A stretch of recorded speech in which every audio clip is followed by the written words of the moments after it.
Yellowjackets Season 3 is nearing its end, and it's still not entirely clear if the wilderness is a supernatural entity, a manifestation of the survivors' trauma, or both.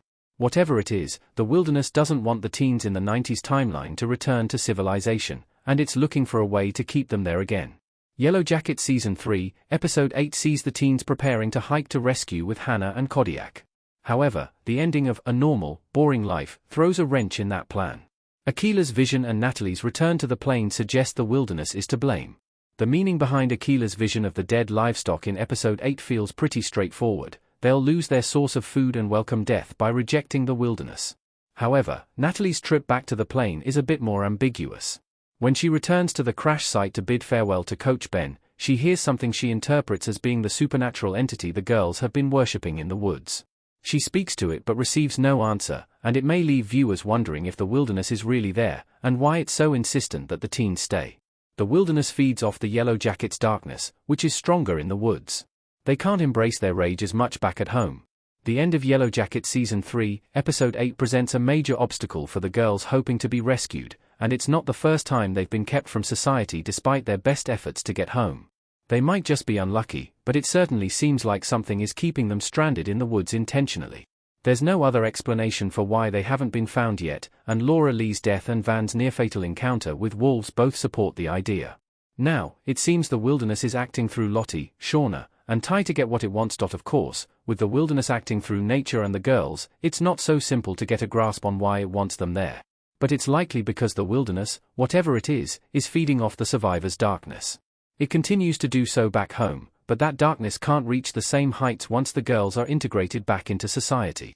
Although Yellowjackets' adult timeline sees the survivors doing some seriously questionable things, they can't be nearly as sadistic or murderous publicly. Their rage can be let loose in the woods, and so, that's where the wilderness wants them. What Nat's plane scene means about her belief in the wilderness powers. She believes in its power at this point of the teen timeline. Natalie, Sophie Thatcher, taking a final look at the crashed plane in Yellowjackets Season 3 Episode 8. Image via Paramount+. While viewers actually see Akila's and Shauna's visions in A Normal, Boring Life, there doesn't appear to be anything there when Natalie starts yelling on the plane. She hears creaking and what sounds like footsteps, but it's hard to say if there's truly anything present. The wilderness isn't a tangible entity, but the image of Natalie yelling at nothing further supports the notion that it's all in the survivors' heads. Whether the wilderness is there or not, though, it's obvious Natalie believes in its powers at this point in the series. That's why she's so insistent when she tells it that they're going to leave. Natalie and the other teens have trauma from being stranded in the woods, but they also know the risks of venturing outside their camp.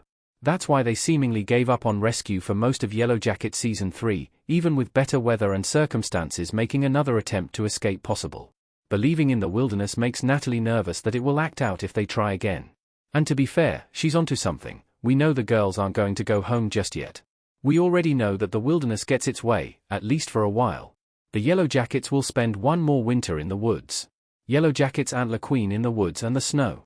Whether it's real or a collective creation of the girls, viewers already know that the wilderness will get what it wants in Season 3. This makes the Yellowjackets' excitement about going home all the more tragic. While it's unclear how Shauna, Ty, and Lottie intend to keep the other teens from embarking on their escape mission, they're clearly going to find a way.